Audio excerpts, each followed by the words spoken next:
एक समय की बात है जब एक गांव में सब लोग दिवाली की तैयारियों में लगे हुए थे। हर घर में सफाई और बाजारों में खरीदारी चल रही थी। हर कोई दिवाली के त्योहार के लिए बड़ा ही उत्साहित था। उसी गांव में एक परिवार रहता था जिसमें महेश, उसकी पत्नी मीरा और उनके 2 बच्चे संजू और मंजू रहते थे। संजू और मंजू को पटाखे फोड़ने का बड़ा ही शौक था। वो हर साल दिवाली पर अपने पापा से ढेर सारे पटाखे मंगवाते थे।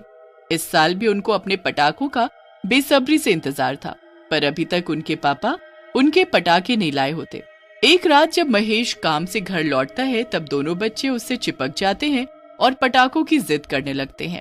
अरे अरे अरे, थोड़ा सब्र रखो। ऐसा कभी हुआ है क्या कि मैं तुम्हारे लिए पटाखे ना लाया हूँ? तो फिर तुम दोनों किस बात की चिंता कर रहे हो? हाँ पापा, बस अभी तक हमारे ही पटाखे नहीं आए हैं। अरे इन्होंने पूरा दिन मेरा दिमाग खाया है। आप बस कल जाकर इनको पटाखे दिला लाओ। ठीक है, हम कल ही पटाखे लेने जाएंगे। अब खुश? हाँ पापा। संजू और मंजू बड़ी खुश हो जाती हैं और अगले दिन अपने पापा के साथ पटाखे लेने एक दुकान पर जाती हैं। अरे भैया, मेरी बेटियों को जो पटाखे चाहिए वो दे दो। अंकल, मुझे वो फुलझड़ी और अनार का पैकेट चाहिए। दुकान वाला दोनों को उनकी पसंद के पटाखे पैक करके दे देता है और अपने पटाखे दिवाली के लिए संभाल कर रख देती हैं। अब परसों दिवाली है तो इनको परसों ही निकालना, समझी? तुम लोग पहले से पटाखे फोड़ना शुरू कर देते हो।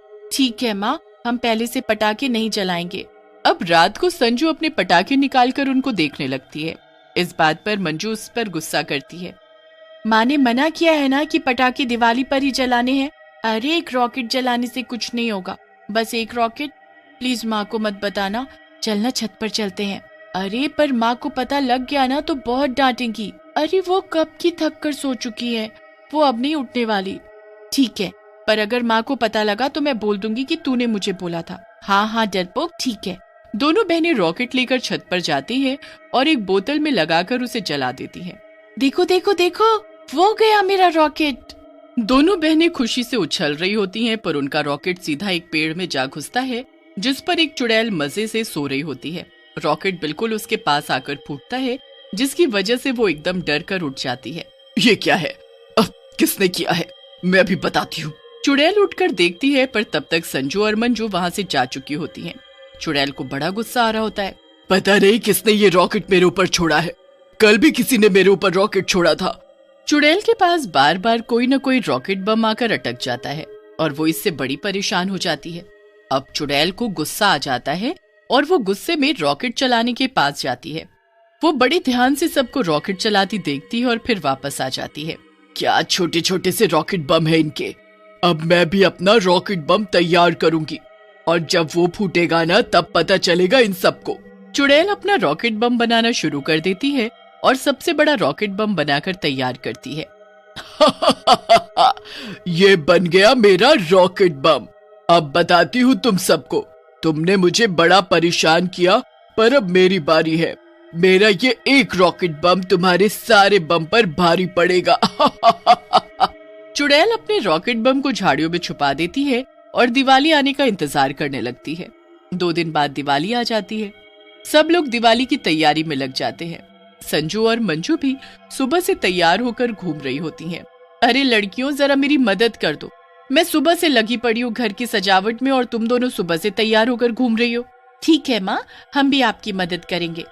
माँ, रात कब होगी? हमको पटाखे फोड़ने हैं। अरे पहले मेरे साथ ये सब काम करवाओ, फिर शाम को हम लक्ष्मी पूजा करेंगे और फिर उसके बाद हम सब मिलकर पटाखे फोड़ेंगे, ठीक है? हाँ ठीक है माँ। पूरा दिन कैसे निकल जाता है पता भी नहीं चलता। शाम को पूजा करके संजू और मंजू अपने अपने पटाखे लेकर घर के बाहर आ जाती हैं। अरे अभी तक हमारे दोस्त तो आए ही नहीं, तो चल पहले उनको बुलाकर ले आते हैं और फिर उसके बाद सब मिलकर पटाखे जलाएंगे। मंजू और संजू दोनों मिलकर अपने दोस्तों को दिवाली की शुभकामनाएं देती हैं और अपने साथ बाहर बुलाकर लेकर आती हैं। बाकी पड़ोसी भी जब तक अपने अपने पटाखे लेकर बाहर आ जाते हैं। अब सब पटाखे जलाना शुरू करते हैं। संजू और मंजू भी अपने अपने पटाखे जलाने लगती हैं। सब जगह पटाखों की आवाजें आ रही होती हैं। आसमान रोशनी से जगमगा रहा होता है। हर घर के बाहर दिए और लड़ियां लगी होती हैं। हर तरफ खुशियां ही खुशियां होती हैं। सब लोग पटाखे जलाने में एकदम मगन होते हैं। दूर से ये सब चुड़ैल बड़े ध्यान से देख रही होती है। देखो मेरा रॉकेट कितना ऊपर गया। अब मेरी बारी है, अब मैं अपनी फिरकनी चलाऊंगी। आ जाओ सब बच्चे, हम फिरकनी पर कूदेंगे, बड़ा मजा आएगा। ध्यान से बच्चों, कहीं किसी का पैर न चल जाए। नहीं माँ, हम सब ने चप्पल पहनी है और हम ध्यान से पटाखे चला रहे हैं। जलाओ जलाओ और जलाओ। तुम लोग तो ये छोटे मोटे पटाखे जलाकर ही खुश हो रहे हो, पर जब मेरा रॉकेट बम जलेगा ना तो पूरी दुनिया देखती रह जाएगी। इतना बड़ा रॉकेट बम तुमने कभी नहीं देखा होगा, और जब ये आसमान में जाकर फूटेगा ना तब पता चलेगा तुमको। चुड़ैल सबके पटाखे खत्म होने का इंतजार करती रहती है। जब सब लोग अपने अपने पटाखे जलाकर खत्म कर लेते हैं और अपने घर के अंदर वापस जाने लगते हैं, तब चुड़ैल अपना रॉकेट बम लेकर वहाँ आती है। सब लोग वापस जाते जाते रुक जाते हैं। अरे बाप रे, ये चुड़ैल कहाँ से आ गई? अरे भाई जरा देखो तो, इसके पास कितना बड़ा रॉकेट बम है। अरे वाह पापा, मुझे भी इतना बड़ा रॉकेट बम चाहिए। अरे तुम चुप रहो, अभी यहाँ ये चुड़ैल इतना बड़ा रॉकेट बम ले आई है और तुमको अपनी पड़ी है। सब लोग चुड़ैल को देखकर बड़े घबरा जाते हैं और डरने लगते हैं। उसके पास इतना बड़ा रॉकेट बम देखकर उन्हें कुछ समझ नहीं आ रहा होता कि आखिर वो चुड़ैल चाहती क्या है। बड़ी हिम्मत करके रमेश उस चुड़ैल के पास जाता है और उससे पूछता है, तुम हमारे गांव में क्या कर रही हो, और ये इतना बड़ा रॉकेट बम तुम आखिर क्या करना चाहती हो? मैं भी इसी गांव में रहती हूँ और तुम लोगों ने इतने दिनों से मुझे परेशान कर रखा है। मैं तो आराम से उस पेड़ पर सोती रहती थी, पर जब देखो कोई न कोई मेरे ऊपर रॉकेट बम छोड़ देता था। अरे मेरा सोना ही मुश्किल कर दिया तुम लोगों ने। पर हम में से किसी ने भी तुम्हारे ऊपर रॉकेट बम नहीं छोड़ा। हमें तो पता भी नहीं कि उस पेड़ पर तुम रहती हो। अरे जो है अब है, तुमने मुझे बड़ा परेशान किया है। अब मैं भी अपना रॉकेट बम लेकर आई हूँ, और ये तुम्हारे छोटे मोटे रॉकेट बम जैसा नहीं है। जब ये फूटेगा ना तब तुम्हारे होश उड़ जाएंगे। अरे देखो चुड़ैल जी, हमने तुम्हारे ऊपर कोई रॉकेट बम नहीं छोड़े, वो गलती से तुम्हारे पेड़ में जाकर घुस गए होंगे। अगर तुमको हमारी वजह से कोई परेशानी हुई है तो हमको माफ कर दो।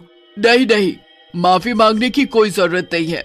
तुम बस मुझे ये बम फोड़ने दो, और मैं तो वैसे भी ये रॉकेट बम फोड़ कर ही रहूंगी। चलो हटो, सब दूर दूर हो जाओ और मुझे जगह दो।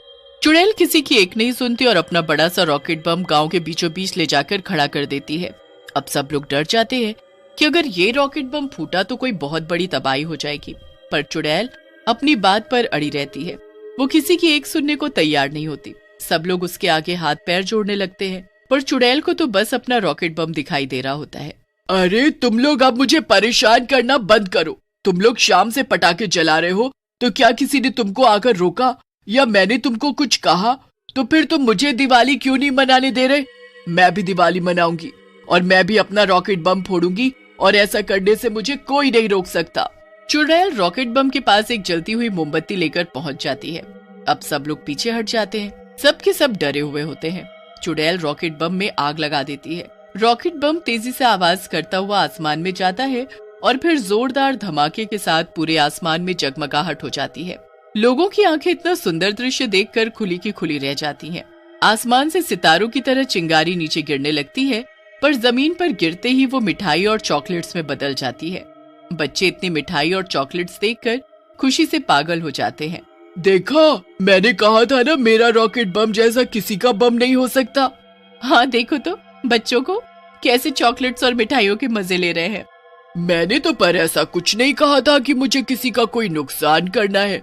जब बार बार मेरे पास तुम लोगों के रॉकेट बम आने लगे तो मुझे तो बड़ा गुस्सा आया कि तुम सबको अच्छा सबक सिखाओ, और मैं आई भी थी। पर जब मैंने देखा कि रॉकेट बम तो बड़ी मजेदार चीज है, तब मेरा गुस्सा खत्म हो गया, और बस मैंने सोचा कि मैं भी अपना रॉकेट बम बनाऊंगी, वो भी सबसे बड़ा, जो कि तुम लोग देखते रह जाओ। सच में तुम्हारे रॉकेट बम का मुकाबला किसी से नहीं है। ये अब तक का सबसे बड़ा और सबसे मजेदार रॉकेट बम है, और ये दिवाली भी अब तक की सबसे यादगार दिवाली होने वाली है। सब लोग हंसने लगते हैं और वो दिवाली उस चुड़ैल के साथ मिलकर मनाते हैं। चुड़ैल उसके बाद बच्चों के साथ खूब मजे करती है। उस दिवाली के बाद से वो चुड़ैल हर साल दिवाली पर अपना बनाया सबसे बड़ा रॉकेट बम फोड़ती है, जिसका पूरे गांव को बेसब्री से इंतजार रहता है।